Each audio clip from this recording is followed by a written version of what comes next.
Oli aliingia bafuni afu akajifanya kama vile amesahau kufunga mlango bana, afu akawa ameiacha pochi yake mezani peupe kabisa, kwa sababu alikuwa anaandaa mtego kwa ajili ya mdada mmoja hivi, jina lake ni Yvonne. Punde tu Yvonne akanyata taratibu mpaka ndani, afu akawa ameweka pete iliyoibiwa kwenye pochi ya Oli bana. Alipomaliza akawa anatembea bana, akidhani kwamba ameshatoboa, kumbe amejikosea. Hakuwa anajua kwamba ameshaonekana bana. Oli alipotoka bafuni akawa amegundua kwamba kulikuwa na pete nyingine kwenye pochi yake, ukiachana na vitu venye alikuwa ameweka muda huo. Sasa akaamua kumgeuzia kibao huyo Yvonne aliyeleta Manjege Kasio ili akipate cha moto, na atachomfanyia atamsifu babake. Chap tu akawa amerudi kwenye ukumbi ambapo sherehe ndo zilikuwa zinaendelea bana. Akawa amechukua wine na kumsogelea yule mwanamke akiwa na glasi mkononi, afu akawa amejifanya kama amejigonga hivi, then akamwagia wine yote kwenye nguo yake bana. Ile amezubai vile asimshtukia, akawa amemwekea ile pete kwenye pochi yake bana, ni pochi ya Yvonne, kwa akawa amemrudishia vagi bila kujua. Unaambia Yvonne akataka mind kwamba kwa nini umenimwagia maupuzi bana, ila ili asiharibu mipango yake akaona atulie tu. Muda huo Ziani akawa ametimba na grupu la mafande Shazi, yani huyo mdada ni mdosi na amenyesha kuanzia Ilala mpaka Kampala. Polisi wakawa wamezunguka pale eneo lote, yani nobody in nobody out. Ziani akaanza kumuuliza, kwa nini umeiba pete yangu yenye thamani ya malaki milioni? Oli akasema, nadhani umechanganyikiwa mheshimiwa, hiyo pete unayoisemea sijawahi hata kuiona. Ziani akasema, nimeshafanya uchunguzi wangu na imeonyesha kabisa kwamba wewe ndio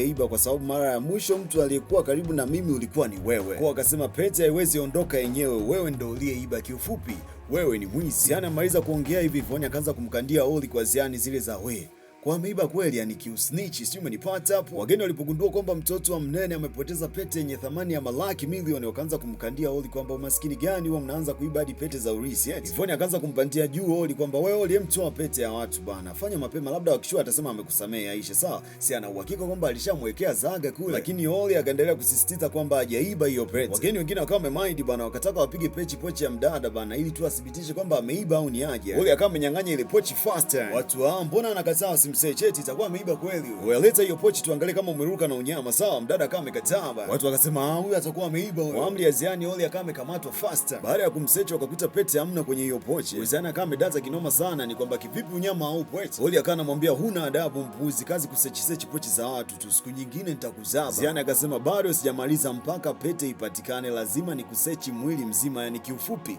nguo zote zishuke down.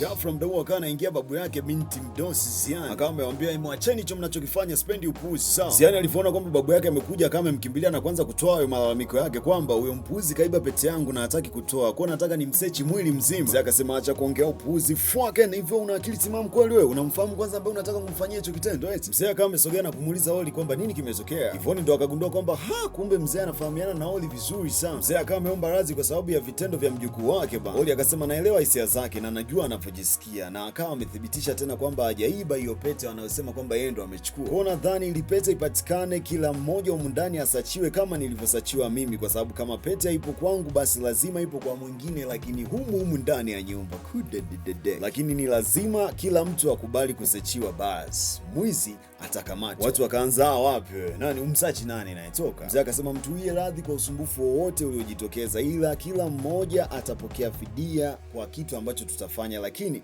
tunaomba tuwasachi wote. Sasa tajiri akisema nani apinge? Kudadadadeki katoro the ball. Watu wakakubali. Unaambia baada ya walinzi kuwasearch watu wote hawakuikuta ile pete bana, ila walimruka Yvonne kwa sababu alikuwa amekaa mbele na wakuu kule wakiwa wanaendelea search ikiwa inaendelea baba. Yvonne ndo kumbukumbu zikawa zinarudi kwamba shit, nimeshanasa kwenye tego kudadadadeki. Sasa ile anataka afungue pochi ili atizame kama pete ipo, walinzi akawa wametimba unaambiwa, ila Yvonne akawa amekataa kata bana. Ziani akawa anahisi kwamba wewe mbona huyu anakataa kusachiwa, shida nini? Yvonne akasema mimi nina pedi na tishu tu na vitu vyangu vya siri humo ambavyo sitaki mtu yoyote yule avyo. Oli akasema yeye usizoe taharuki bana, duniani vya ajabu vipo baharini tu na kwenye movie za mazombi, sawa? Kupekua vya wenzio ndo najua, ila vya kwako lazima usachiwe. Watu wakasema mbona watu wenye heshima zao wamekutwa na mazana hapa na mazagada kibao, sembuse wewe kwamba wewe nani? Usijifanye special group hapa, sawa? Mzee mmoja akasema wewe ndo umepita na unyama wa tajiri ni? Ziani akasema hiyo begi ataisechi yeye mwenyewe. Uaminifu utatunza mwili wako na heshima yako, ubaya utakulinda siku moja, lakini utarudi mara 100 na utakunyoosha. Kama unabisha endelea, then utafurahi.